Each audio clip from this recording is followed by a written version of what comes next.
Sprint Ray recently sent me some of the Easy Gum material made by Harvest Dental. I'm going to do a little walkthrough of how I applied that to this All-on-X restoration last week.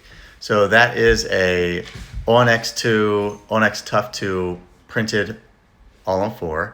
And I'll start out by just putting some OptiBond above the teeth in the area where I'm going to eventually apply some of the pink or red. So the first thing I do here was I applied a little bit of red in the interproximal papilla area, kind of streak that up, and then I start to just spread it around right at the top of the kind of vestibule space.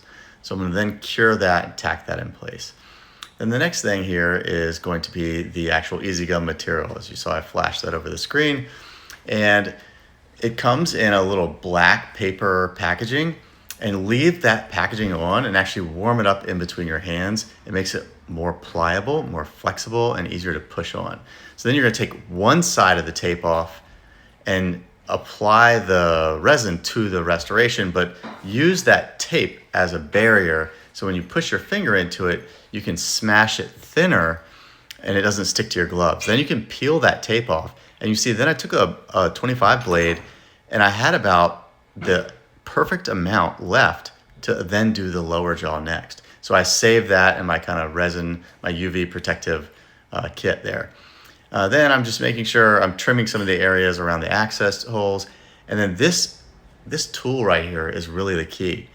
You can use it in two ways, or I did.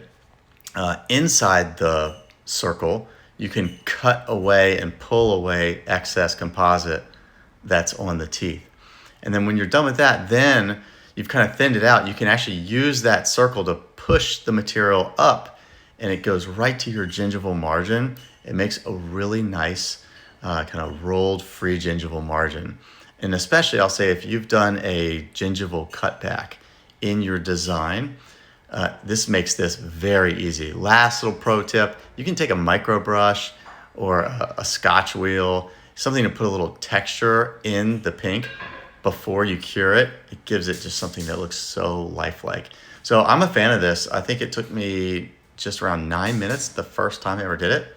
Throw it all in the cure box at the end to make sure everything's super cure. You could also do a glycerin cure at the end. So anyway, that's the Harvest Easy Gum. There you go, look at that.